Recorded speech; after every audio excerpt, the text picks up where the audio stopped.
खुश दिले रही गाजीपुर से आइल बनी नेपाल के तराई और कहे उ लइका लइका कहे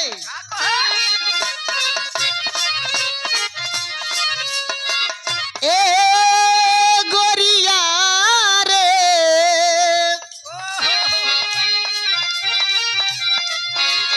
ए गोरिया रे उ लइका कहे तुहा के पेंट पुट्टी के काम नहीं खे तू जैसे ने बाड़ू एक नंबर बाड़ू कहे लइका पहनलू हो साड़ी चाहे सूट सलवार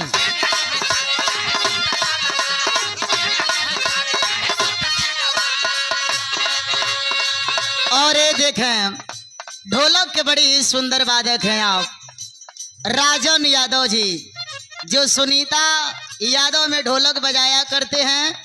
चूंकि यहाँ ये भैया के ससुराल हो यही नाते आज रिश्तेदारी निभावे आइल बनी एक किसी पैसा आशीर्वाद बा नमस्ते प्रणाम बाम उ लइका कहे पहनेलू साड़ी चाहे सूट सलवार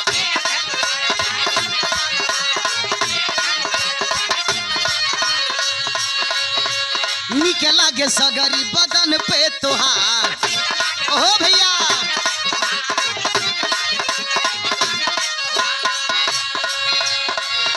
लइका कहे सुना जवन पहिन लेलू एकदम देही पर जचेला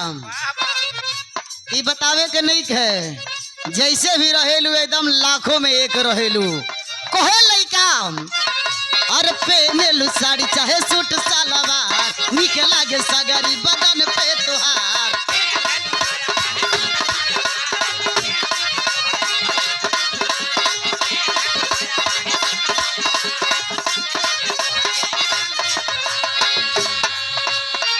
होठ मधुशाला तोहार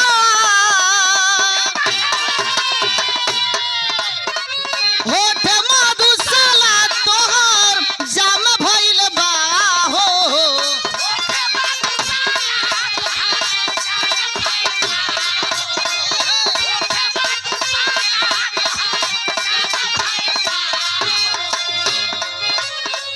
होठ मधुशाला तोहार जाम भइल बा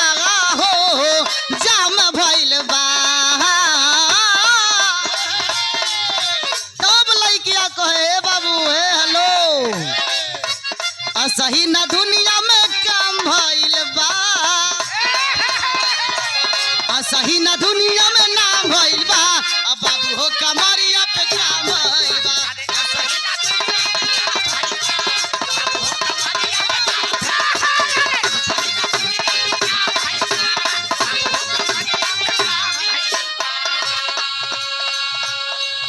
कहले उ लइकी सुना ऐसे नहीं खे नाम भइल बड़ा मेहनत लागल बा तब जाके इतना नाम भइल बा कहे होठ मधुशाला तोहार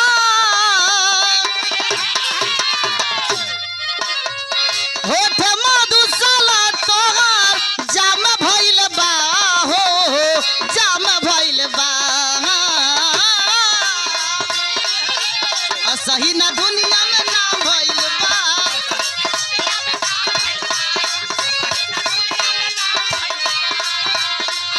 अरे या सही ना दुनिया में नाम भइल बा अब बाबू हो कमरिया पे काम भइल बा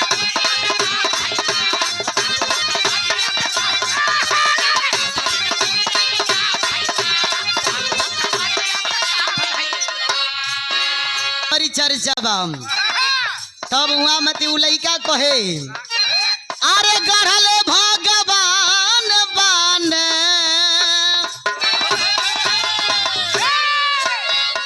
फुर्सत से तोहा के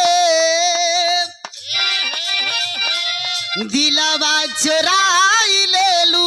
केहुओ के मुँह के हार रई रई रई रई रई रई गढ़ले भगवान कहे उ लइका गढ़ले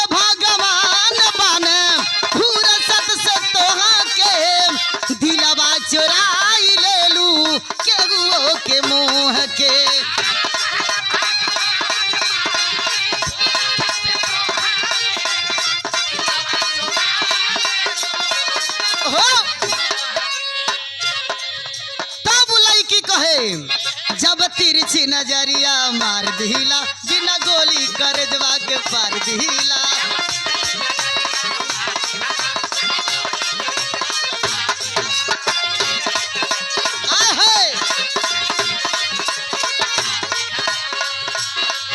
तुहरो की चर्चा सरे या में भइल बा हो